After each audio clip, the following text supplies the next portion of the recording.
Doctor Sadia وغیرہ. ہوں. تو اس میں ہم نے دیکھا کہ پورا گلستان جو اور گلشن اقبال PCHS اس میں بہت زیادہ لڑکے جو ہیں نا وہ القاعدہ کے لیے کام کرتے ہیں. وہ عسکری کم تھے لیکن ذہنی طور پہ یا لٹریچر بنانے کے لیے یا ان کی یہ سرکٹ وغیرہ بنانے انجینئر بھی تھے, وہ کرتے تھے کام, جو سپلائی ہوتی تھی آگے. ان کو ختم کرتے کرتے ہمیں پتہ چلا جی پولیس کی ٹارگٹ کلنگ میں بھی یہ گروپ ملوث ہے. تو آخر ہم اس پہ پہنچے تو اس وقت تک صفورہ ہو گیا تھا. صفورہ جب ہوا تو اس کے بعد وہ جو پیچھے ہم نے 2.25 سال کام کیا تھا اس کی کڑیاں جا کے مل گئی صفورہ کے کیس پہ. تو میں نے آپ کو بتایا نا کہ ہم بہت کام کرتے رہتے ہیں, چیزوں کو جوڑتے رہتے ہیں اور بلا وجہ کچا کام نہیں کرتے. کچا کام سے مراد یہ کہ جلدی سے ہاتھ نہیں ڈال دیتے کہ کہیں یہ نہ ہو کہ چیز مس ہو جائے, اور پھر وہ جو اصل مقصد ہے, ہمارا مقصد ہوتا ہے نیٹ ورک ختم کرنا. 1 یا 2 بندے پکڑ کے 2 کیس حل کرنا کوئی مقصد نہیں ہے. نیٹ ورک ختم ہوگا تو آپ کے شہر میں سکون آئے گا. اور آپ دیکھ لیں جتنے بھی ہم نے کیسز کیے ہیں کم از کم اس طرح کی وارداتیں نہیں ہوئی. تو اس کے اندر القاعدہ سے نکلا ہوا گروپ جو آپس میں ناراضگی ہو گئی تھی, جو داعش میں جانا چاہتے تھے, انہوں نے اس میں کارروائی کی تھی. ابھی انہوں نے داعش جوائن نہیں کی تھی لیکن وہ اپنا پروفائل بنا رہے تھے کہ ہم داعش میں جائیں تاکہ وہاں ہماری سی وی مضبوط ہو کہ ہم نے اتنا بڑا کام کر سکتے ہیں. اچھا, 18 اکتوبر جو واقعہ ہوا بے نظیر بھٹو جب یہ وطن واپس آئی تو اس کے اوپر اٹیک ہوا, تو اس کی انویسٹیگیشن آپ لوگوں نے کی تھی؟ جی ہاں. تو اس میں کیا ملا؟ کون تھا گروپ تھا؟ وہی گروپ تھا جنہوں نے بعد میں بے نظیر کو شہید کیا یا کوئی اور گروپ تھا؟ دیکھیں اس میں بی بی صاحب والے کیس میں یہاں پر ایک افسانہ تو بہت بڑا تھا. یہ کراچی والے کی میں بات کر رہا ہوں. گروپ تو ایک ہی تھا, ماسٹر مائنڈ بھی ایک ہی تھے پیچھے جنہوں نے یہ پلاننگ کی ہوئی تھی. اور یہ پاکستان میں پہلا ڈبل خود کا حملہ تھا. اس میں جو اس وقت میں کھڑا تھا PC ہوٹل کے پاس اور جلوس آ رہا تھا, تو جیسی پتہ چلا جی بلاسٹ ہوا ہے, تو ہم فوراً جب موقع پہ پہنچے تو میں نے جو حالات اور واقعہ دیکھے بڑے خوفناک تھے. اس میں آگ ہی آگ لگی ہوئی تھی اور لاشیں ایسے پڑی ہوئی تھیں کہ کچھ لوگ آگے کی طرف گرے ہوئے تھے, کچھ لوگ پیچھے کی طرف گرے ہوئے تھے. تو یہ جو کرائم سین پہ پہلی چیز دیکھتے ہیں نا وہ آپ کو کرائم سین کے سے پہلے ہونے والے واقعات کی رپورٹ آ جاتی ہے کہ یہ ہوا کس طریقے سے. کیونکہ جو لوگ آگے طرف گرے تھے ان کا مطلب پیچھے اٹیک ہوا تھا نا, تو جن کے سامنے ہوا وہ ادھر مطلب یوں اور سیدھے الٹے لوگ پڑے تھے, لاشیں اور خون ہی خون تھا.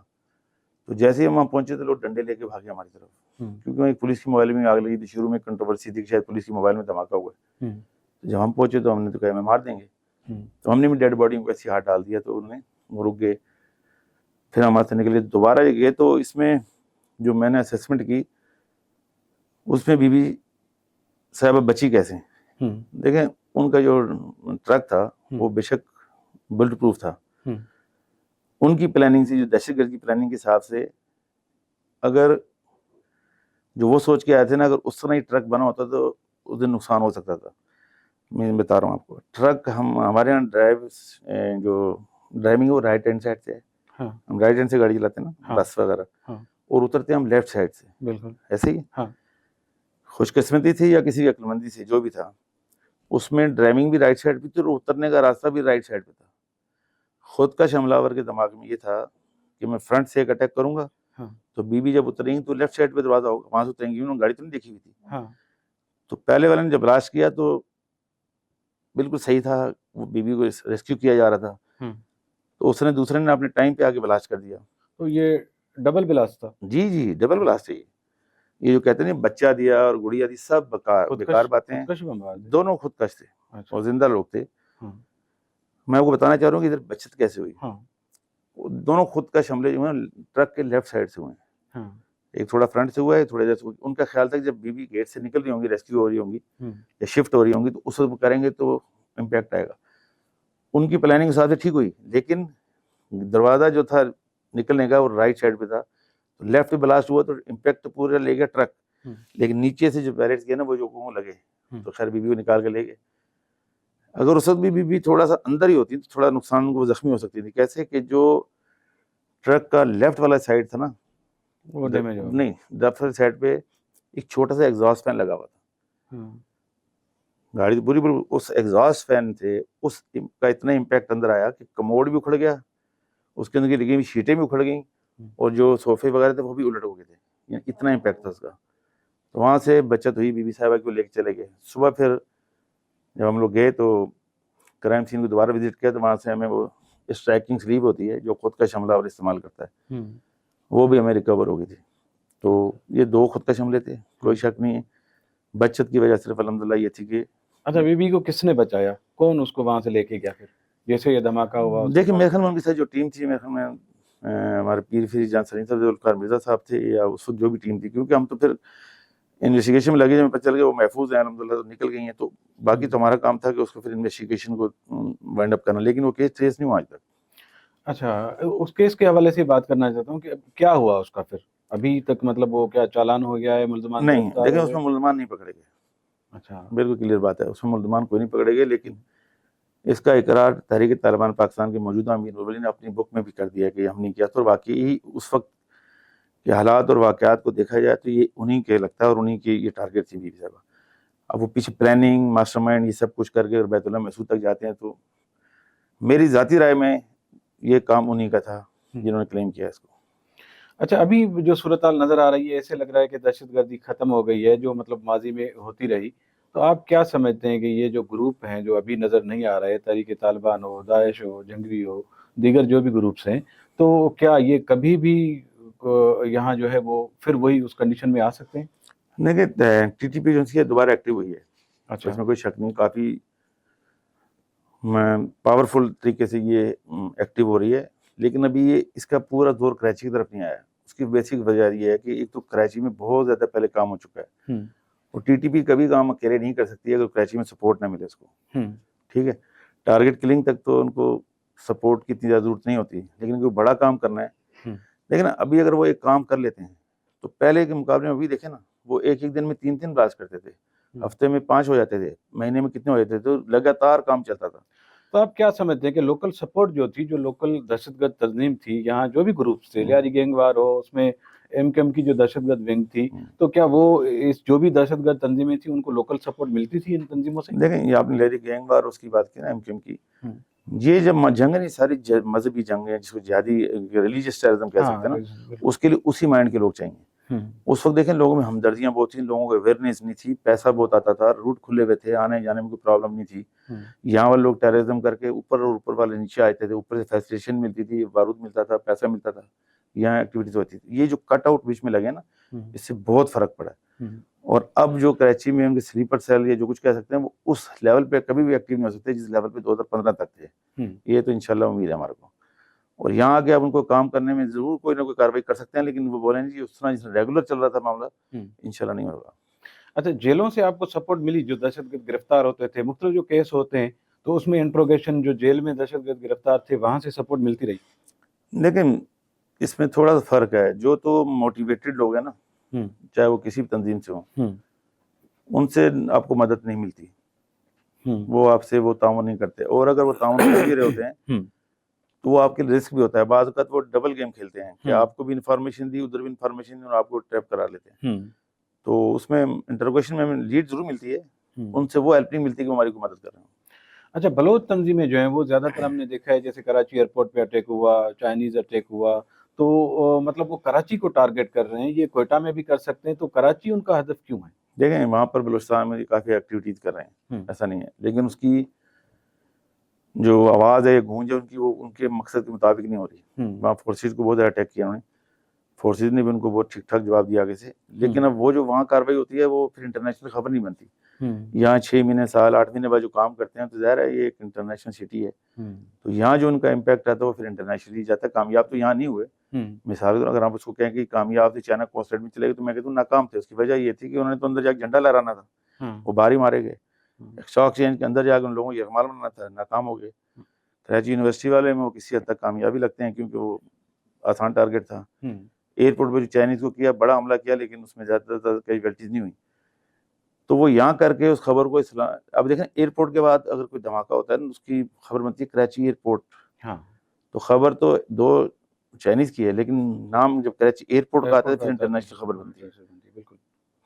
تو اب آپ نے اتنی کاروائیاں کی دہشت گردوں کے خلاف, بہت ساری تنظیموں کے خلاف, آپ کو خود کو تھریٹس, کتنے حملے ہوئے آپ کے اوپر, آپ کو کتنے تھریٹس ابھی بھی موجود ہیں؟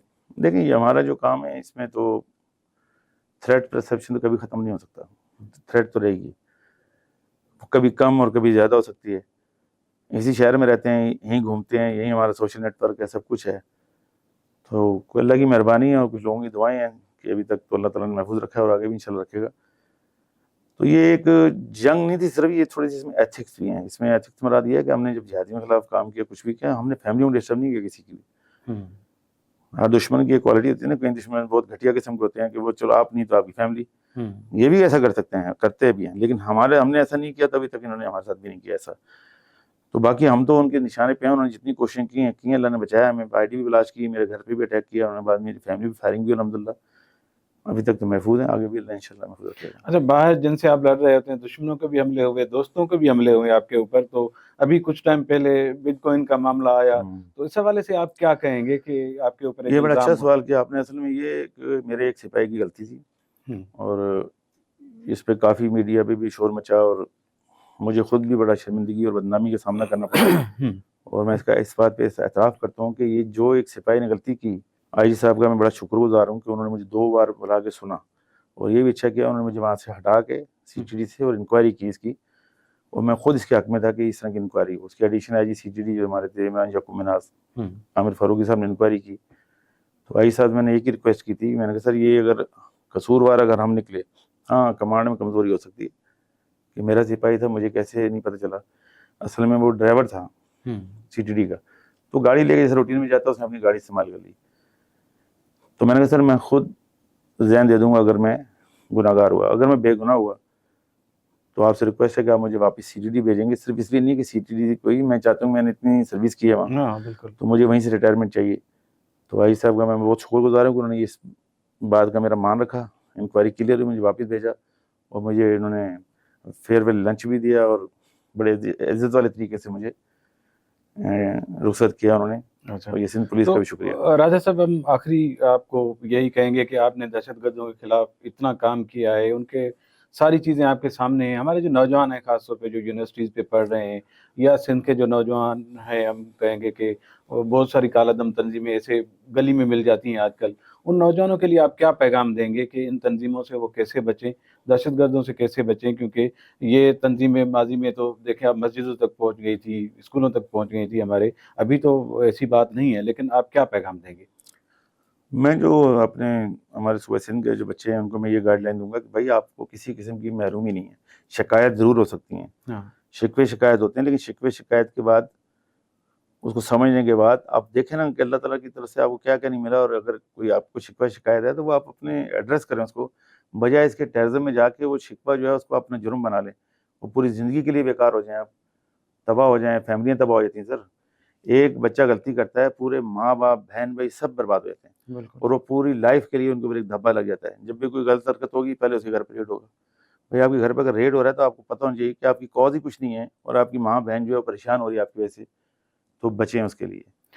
تو آپ سر ریٹائر ہوئے ہیں, تو اس آپ نے جو بھی کام کیا اس میں ڈپارٹمنٹ نے آپ کا قدر کیا, آپ کو کون کون سے میڈل ملے؟ دیکھیں میں اپنے ڈپارٹمنٹ کا بے انتہا مشکور ہوں, کیونکہ اس طرح جو مجھے الحمدللہ انہوں نے رخصت کیا ہے, میرے اعزاز میں جو تقریبات کی ہیں, میں بہت مشکور ہوں. اعزازات تو دیکھیں اصل تو یہ ہوتا ہے کہ شہر کو امن مل جائے, ملک سلامت رہے, صوبہ خیریت سے رہے, اس سے بڑا میڈل کوئی نہیں ہوتا. لیکن پھر بھی گورنمنٹ نے ریکگنائز کرتے ہوئے مجھے ستارہ شجاعت دیا ہے, 2 بار تمغہ شجاعت دیا ہے, قائد پولیس میڈل دیا ہے, پریزیڈنشیل پولیس میڈل دیا ہے, اور کیش ایوارڈ بھی بہت زیادہ دیا ہے الحمدللہ میری ٹیم کو بھی اور مجھے بھی.